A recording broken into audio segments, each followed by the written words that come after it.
네. 사마리아의 빌립이 복음을 증거하게 됩니다. 이제 많은 사람들이 그 시몬의 거짓된 마술에서 빠져나와서 진리의 말씀을 영접하고 복음을 받아들이고 거듭나는 체험을 하게 됩니다. 그런데 오늘 주목할 것은 예루살렘에 있는 사도들, 그 중에 대표 베드로와 요한을 사마리아로 파송하게 됩니다. 크게 두 가지 이유가 있는데, 하나는 그 사마리아에 예수님을 영접한 사람들의 신앙 고백을 확인차 보낸 것으로 그렇게 많은 그런 학자들이 추측하고 동의하고 있습니다.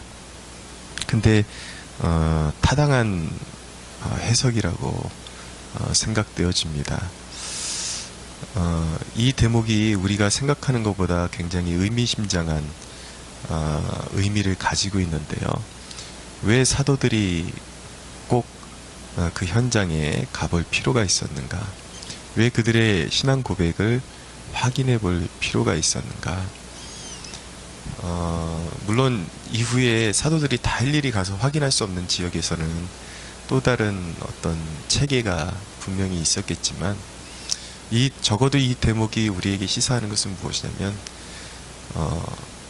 신앙이라는 것, 교회라는 것은 내가 정의한 것, 그리고 어떤 사람이 하나님에 대해서 임의적으로 정의한다 그래서 교회가 될 수 없다라는 것이죠. 그러니까 사도들이 공인해줘야, 그러니까 사도들의 기준에 공인이 되어야 그것이 참된 구원의 증표가 될 수가 있고, 그리고 교회로서 인증이 될 수 있다라는 것을 알게 됩니다. 오늘날에도 이단과 아닌 것의 차이를 어디서 구별하게 되는 것이냐면, 사도들이 전해준 신앙관과 그리고 성경관에서 어긋나게 되면 그것이 바로 이단이 되는 것이죠. 그러니까 신앙이라는 것은 우리 중에는 굉장히 신앙을 너무나도 자기중심적으로 생각하는 사람들도 존재합니다. 나는 하나님을 이렇게 생각해. 나는 교회 생활 이렇게 해도 된다고 생각해. 물론 사도들이 정확하게 명시하지 않고 융통성을 둔 대목에 대해서는 교회별로 이렇게 융통성을 두고 실천을 할 수가 있습니다. 세례를 줄 것이냐, 침례를 줄 것이냐, 아니면 좀 더 조용한 기도 생활을 추구할 것이냐, 아니면 통성 기도를 추구할 것이냐, 이런 것은 결코 본질에 영향을 미치지 않죠. 그렇지만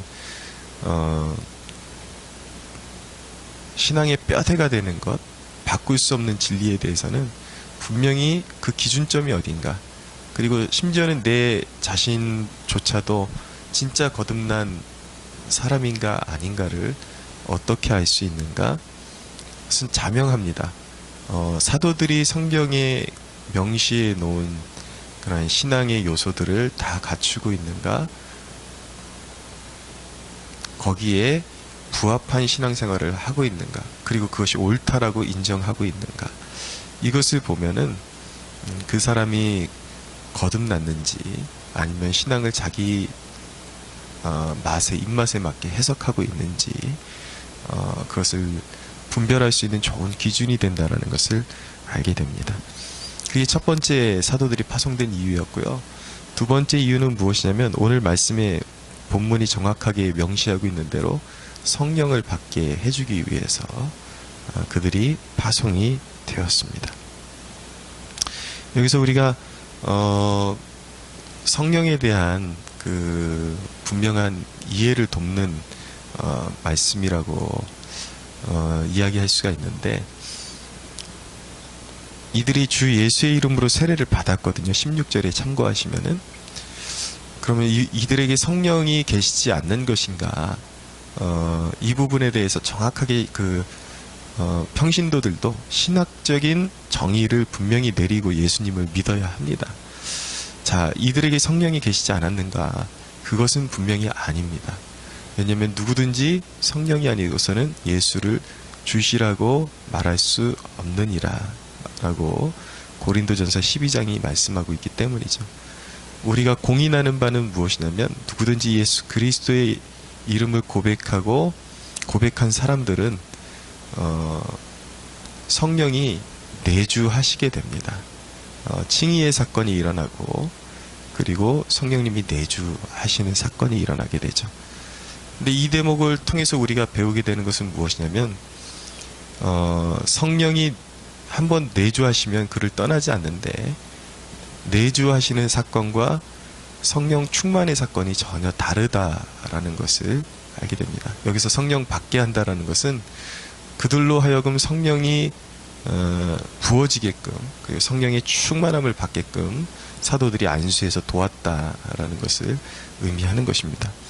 여기서 성령 받는다는 개념도 좀 교단별로 이해하는 바가 다릅니다. 이것도 좀 이해해 두면 여러분들에게 그 목회자가 앞에서 단에서 사용할 때 저 사람이 그 사람이 그 단어를 사용하는 것을 보면 아, 저 사람은 신학적으로 이런 스타일을 받아들이는 용인하는 사람이구나라는 것을 이해할 수가 있게 되죠. 그러니까 대표적으로 오순절 교단 같은 경우 그리고 일부 장로교 같은 경우에서도 이렇게 처음 성령 받는 사건, 그러니까 지금 내주하는 사건하고 구별해서 말씀드리고 있다는 것을 분명히 아셔야 됩니다. 내주하시는 것 말고 처음 성령 받는 사건을 성령 세례라고 그렇게 정의하는 교단이 있습니다. 대표적으로 오순절 교단. 성령 세례를 처음 이제 경험하게 되면은, 그러니까 성령을 처음 인격적으로 부음받는 사건을 성령 세례라고 하죠. 그리고 처음 성령 세례를 경험하고 나서 다시 그 성령의 그 채워짐이 계속 유지되는 것이 아닙니다.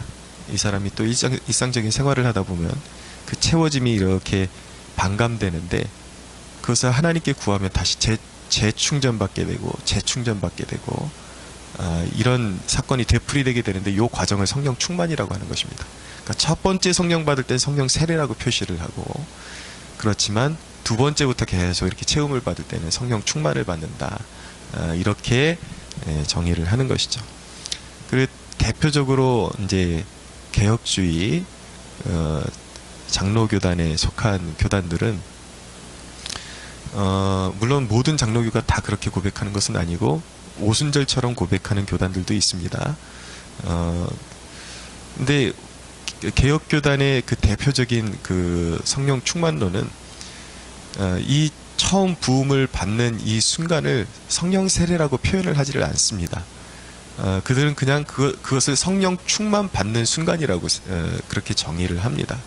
왜냐하면 성경을 읽다 보면은 처음에 예수님 만나고 처음 예수님을 영접하는 사건을 그 성령이 내주하시는 사건 자체를 성령으로 세례 받는다라고 그렇게 표현하는 대목이 또 있기 때문에 그래서 그들이 예수님을 만나고 처음 성령의 부음을 받는 사건을 그들은 성령 세례라고 표현하지 않습니다.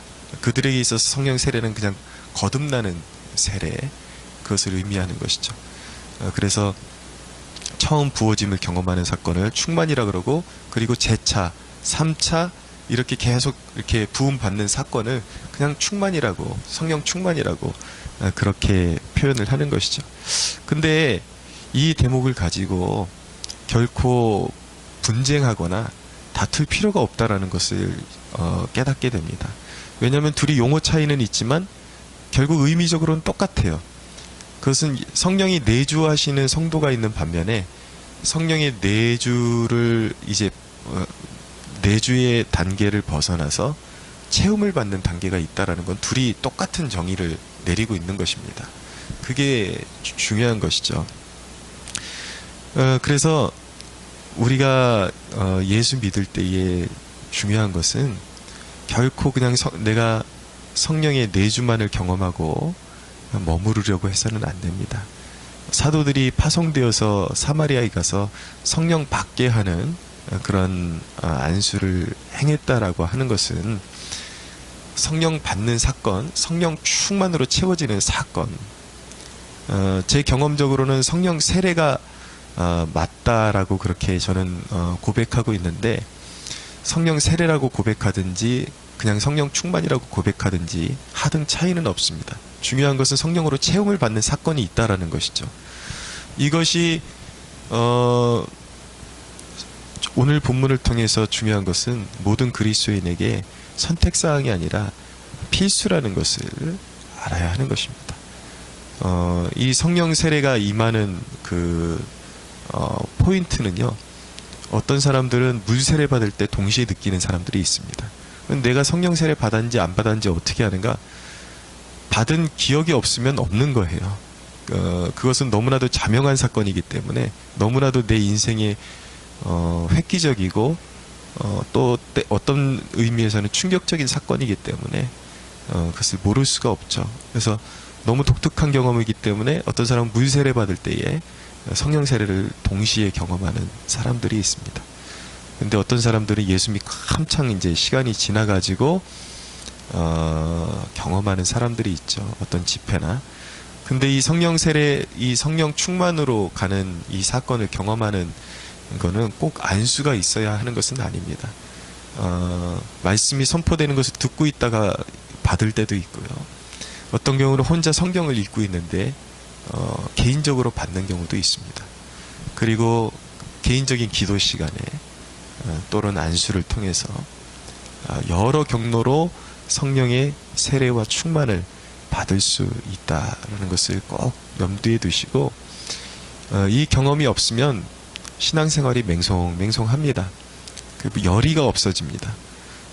그러니까 더 좋은 세계가 있음에도 불구하고 더 좋은 세계로 나올 수가 없는 그런 영적인 그런 앞을 보지 못하는 그런 상황 가운데 갇혀 있게 되는 것이죠.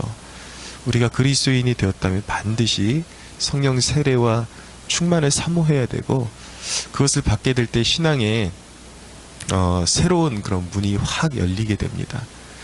그러면 하나님의 임재라는 것을 비로소 자각하게 되죠. 이것은 정말 그 신앙생활하는데 하늘과 땅 차이의 그 기쁨을 이렇게 그 차이를 느끼게 됩니다.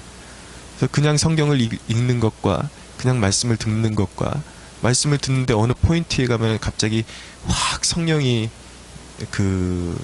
임재하시고 내 영혼을 충만케 하시는 것. 여전히 성경을 읽으면서도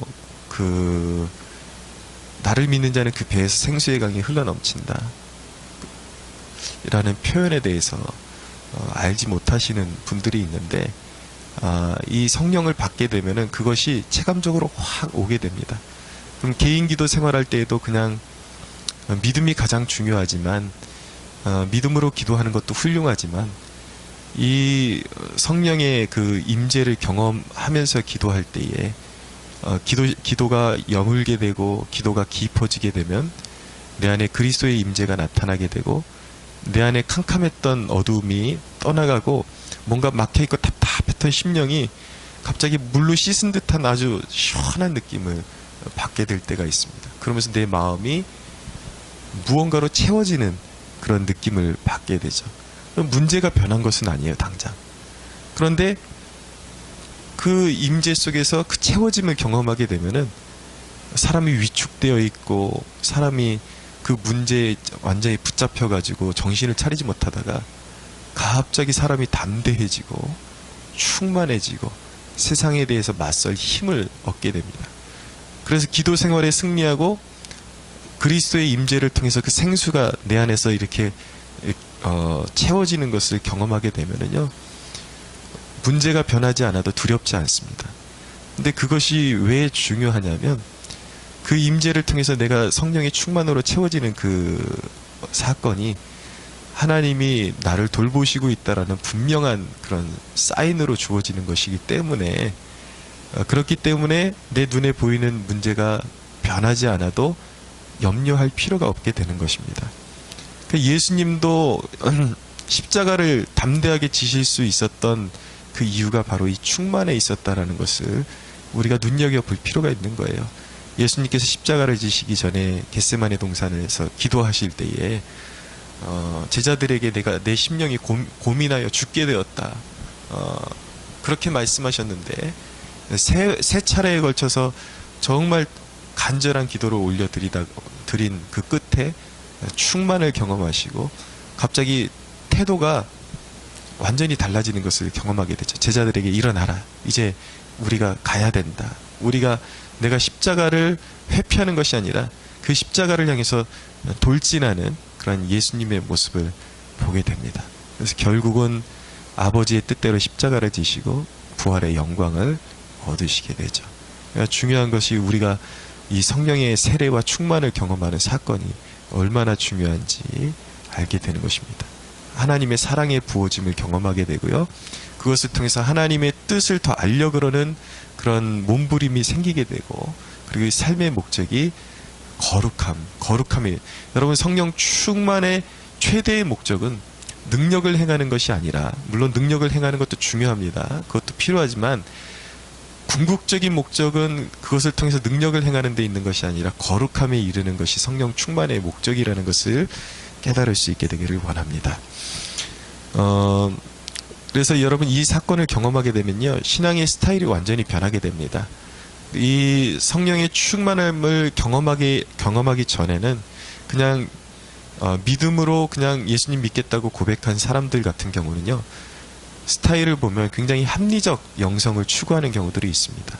예를 들어서 이 문화적인 면에서 굉장히 융통성을 두려고 그러죠. 그것까지는 죄가 아니야. 예를 들어서 술 한잔 하는 것 정도 괜찮아. 성경의 어느 부분을 읽어봐. 그러면 술 마시는 게 결코 죄가 아니라는 것을 알게 될 거야. 이런 식으로 하나님과의 그냥 이렇게 개인적인 그런 믿음과 고백이 중요하지, 그런 거 가지고 너무 지나치게 따지고 그러지 마. 그래서 뭐든지 합리적으로 결론을 도출하려고 그래요. 그런데 경험적으로 보시면 이 성령의 세례를 경험한 사람들은요, 삶의 급진적인 변화를 추구하게 됩니다. 그래서 이 사람들한테는요, 이 합리적인 논쟁이 필요가 없어요. 왜냐하면 술이 싫어져요. 어느 순간 그 성령의 충만을 받은 사람들은, 이 성령의 부어짐을 경험한 사람들은요, 이것이 더 이상 논쟁이 필요가 없습니다. 왜냐하면 이 세상을 살아가는데 쓸데없는 것이고, 이거보다 더 기쁨을 맛보고 그 충만을 새 술에 취하게 되는 것을 경험하게 되었는데, 육신에 속한 술에 매달리지 않게 된다는 것이죠. 그러니까 사실은 이 음주 가지고 신앙 논쟁을 하는 것은 사실은 가장 유치한 일 중에 하나인 것입니다. 모든 성도들이 이 성령 충만의 세계를 경험해야 되고 또 사모할 수가 있어야 하는 것입니다. 이 세계를 경험하게 되면 그 머릿속에서 합리적으로 이게 성경적으로 맞나? 결국 그 성경적으로 맞나라는 질문의 의도는 무엇이냐면요, 어떻게 해서든 그걸 하고 싶었기 때문에 그것을 해도 되는 당위성을 찾고 있는 거예요. 그 사람들은 사실은 신학적인 논쟁이 필요 없는 부분이에요. 충만을 경험하게 되면 너무 기쁘고 하늘의 것으로 채워지기 때문에 이 땅에 정신을 혼미하게 하는 것들에 대해서 융통성을 두려고 하지를 않게 되는 것이죠. 저에게 신학을 가르쳤던 교수님들 가운데서도 방언이 성경적으로 맞냐, 맞지 않느냐, 이거 가지고 굉장히 그 혈안을 올리던 분들이 뒤늦게 유학생활 끝나고 나서 어느 집회 가셨다가 성령 세례 받으시고 뒤늦게 받으시고 그리고 방언을 받으신 다음에 그 신학적인 그 체계 자체가 변하는 분들이 있습니다. 굉장히 처음에는 방언하는 사람들 알기를 꼭 사탄 알기로 그렇게 사탄처럼 그렇게 취급하는 분들이 있다가 이제 머리가 완전 뒤집어져 가지고 그게 아니었구나, 내가 그렇게 가르쳤던 게 얼마나 무지한 것인지, 무지했던 일인지 깨달으시고, 그래서 균형 잡힌 성령론, 자기 머릿속에서 나온 성경론이 아니라 비로소 신약의 사도들이 보여줬던 그리고 초대교회가 누렸던 그 성령론에 대해서 가르치시는 분들이 있습니다.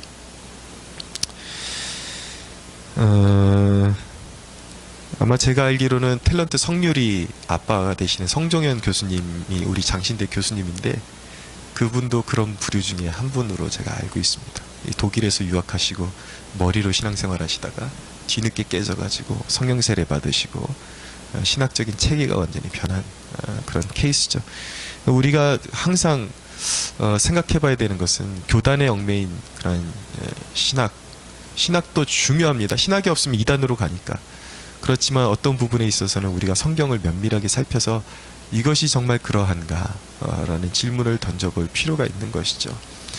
성령 충만받는 것이 우리 인생의 큰 기쁨이 된다라는 거, 꼭 기억하시고, 성령 충만에 방해되는 것이 무엇입니까? 이 부분만 좀 정리하고, 이제 오늘 새벽 말씀을 마치겠습니다. 여기서 시몬이라는 사람이 또 이제 일을 터뜨리죠.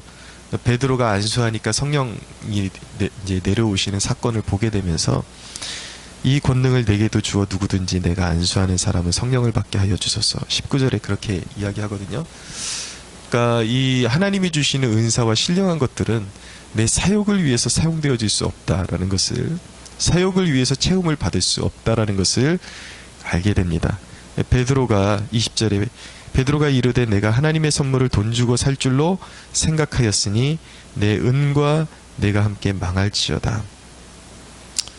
굉장히 그 직설적이고 굉장히 혹독한 심판을 선고를 하죠. 그러면은 보통 사람들이 이런 대목을 경험하게 되면 야, 이건 사랑이 아니잖아 라고 그렇게 오해를 하게 됩니다. 근데 이럴 수밖에 없었던 이유가 무엇이냐면 교회 공동체 가운데 거짓되고 불의한 것이 자리 잡게 되면요, 그것이 삽시간에 퍼져나가고 그 더러움이 교회를 다 쑥대밭으로 만들어버리게 됩니다. 그러니까 교회가 하나님이 지켜주시지만 자동으로 지켜지는 것이 아니라 우리가 그 순결한 믿음 가운데 거하고 그것을 지켜내야 될 의무도 있다는 것을 알아야 하는 것입니다.